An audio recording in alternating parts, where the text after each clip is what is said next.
Hi, welcome to the Snap Revise YouTube channel. I'm Amy, and for this video I'm going to give you some pointers on what you can be working on in the last 3 months before exams begin in May.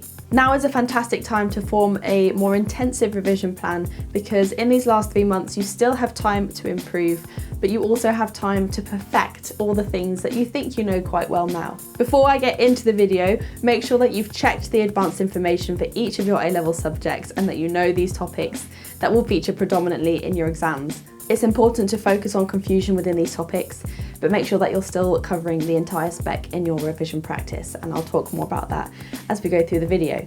So February and March time is when you want to be brushing up on your knowledge across the entire specification. Like I said, it's important not to neglect any part of your specification. The advanced exam information has provided topics that will feature predominantly and will be where the bulk of the marks are available in the exam, but you don't want to lose marks on the lower tariff questions, you know, the easy 1 markers. If you miss out on multiple of those, that could have a real impact on the final grade that you have. So to get those easy marks, you need to know the entire specification. So make sure that your knowledge is fully rounded in each of your subjects. Really work to remove confusion, especially in the topics that will feature more predominantly in your exam. If there are sticking points in your revision, or if there are certain exam questions that you can't answer fully, then really focus on these in February-March time. Repeat questions around these topics and really pay attention to what the mark scheme says in terms of how it allocates marks for this topic.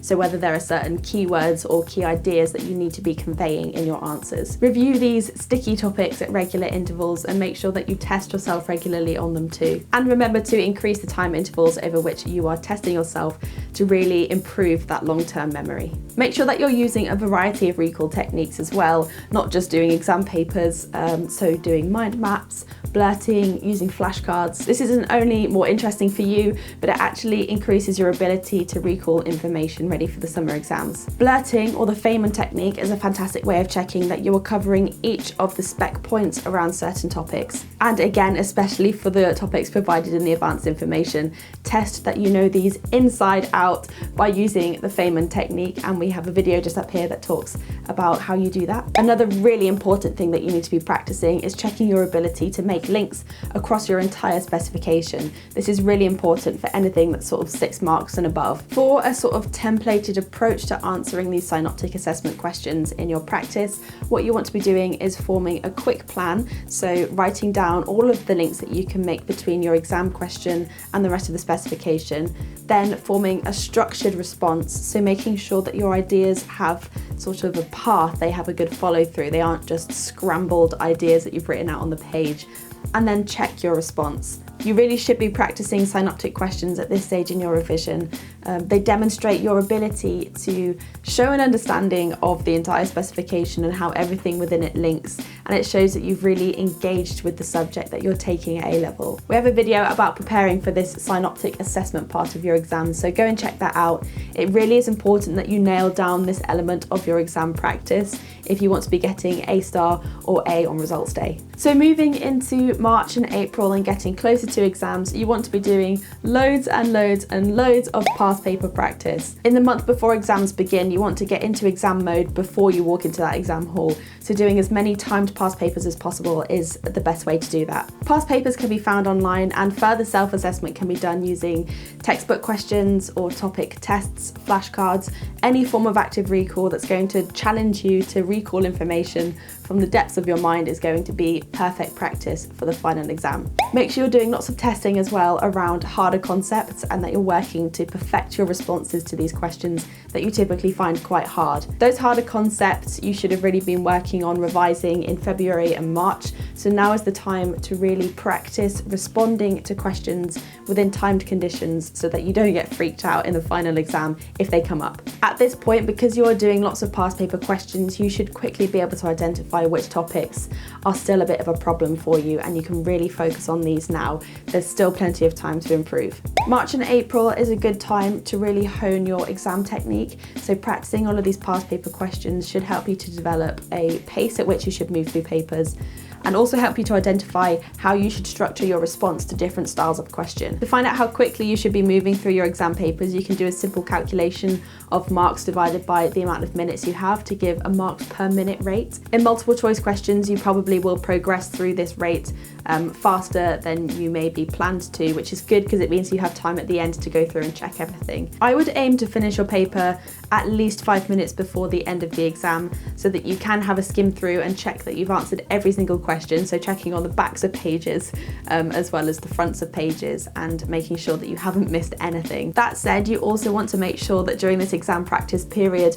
you're taking the time to read questions properly and getting into a habit of reading the question all the way through to the end and identifying exactly what it's asking you to do. This will save you time at the end because it's likely that by reading the question properly first time, you will have made fewer mistakes that you then need to rectify at the end of the paper. Part of your exam technique is managing stress, and if you're doing loads and loads of past paper practice in the month before your exams begin, this should help to manage your stress and leave you feeling a lot more level-headed and able to deal with whatever the exam paper throws at you. So when we get into April and May time, this is of course your final exam prep time period. As April comes to an end, you should be feeling pretty good about your ability to answer exam questions in each of your A-level subjects. So now is the time to be doing your final exam preparation and getting yourself ready and equipped to enter that exam hall. At this time, you need to be addressing last-minute problems, and last-minute problems should be minimal if you've spent the time in the previous 2 months really working on each of your subjects. If you've been tracking your progress in the last few months in terms of recording the results of all of your topic tests and past papers, then have a review of this in April, May time to check where there are things that you still seem to trip on or fail in when it comes to answering exam questions. Check what needs rounding off and address it as quickly as you can. There is something to be said for last minute cramming, and I know that sometimes this isn't recommended, but I think as long as you've done all of the work that you possibly can do before the exam, some last minute cram practice could actually work for you. If there's something that you really cannot get in your head, then having some good quality flashcards that you can quickly scan over before you go into the exam hall will probably help you to recall that if you need to in the exam. Have these flashcards prepared just before going into the exam hall for whatever subject that you're going in to take. It's not cheating. Anything that can help you get that grade at the end of the day is going to be worthwhile doing. So make sure you have that prepared and sorted and ready for that exam. In this final stage, you also want to be getting your exam equipment together. Formal exams are a fairly intensive process that require you to have yourself together. It's quite an independent process. Nobody's really going to be looking out for you particularly because everybody's in the same boat. Don't rely on other people to make sure that you are ready. Have yourself in order and ready to go. Check what you need for each of your exams and get that in order way before the final exam. I would say at least a week before the exam. Remember that you can keep your pens and pencils in a clear pencil case. If you don't have a clear pencil case, then you don't need one. You can just take them in loose, and check that you have spares of everything. I don't know how things might work in your school, but when I was doing my A-levels, our calculators had to be checked before we could take them into exams. So make sure you've done that. We used to have to get a little sticker that would go on the back. So double check that you don't need to do that, or that you do need to do that before going into your final exam, because you don't want to go in and have a calculator that might get confiscated because the examiners might not have spares. So you really don't want to be in that situation. Get that sorted before. Check your student number. So by the time you finish exams, you will have this number in your head off by heart. You need it to know where you're going to be sitting in the exam, and you also need to input it onto the front of your exam paper. So it's a really important number that you need throughout exam season. It might also be on your student ID card, and your ID card might be another thing that you need to take into the exam. So just make sure you know where that number is and keep that in your brain. In April and May, you should also have information about where your exam will be taking place so that you can get there ahead of time and ready to go.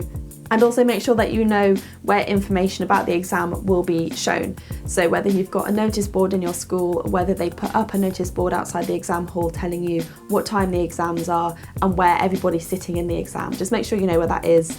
It helps you to feel a lot less stressed on the day. For an extra boost before exams start in May, Snap Revise are running seminars in April that help you to go over your exam technique and revise those harder concepts across biology, chemistry, maths and physics. These seminars have now been adapted to the advanced exam information, so if you're coming along, you know that everything that you're going to learn in that seminar is going to perfectly prepare you for your final exam. The tutors will be going over how to perfect your exam technique in this last run-up before exams, and also nailing some of the harder concepts in each of your topics. We have a Tutor Messenger service too, so you can ask any question about the subject to get tailored help just before exams start. This is going to be such a fantastic element of the Snap Revise seminars. On top of all of that, there will be a booklet that you receive as part of the seminar to guide you through the event, and you can also take it home. It will be full of topic tests and mock questions that you can use just before your exams start. To book your place at the event in London or to watch the live stream, you can go to snaprevise.co.uk/seminars to book a ticket. Thank you so much for watching. I hope that this video was helpful for you, especially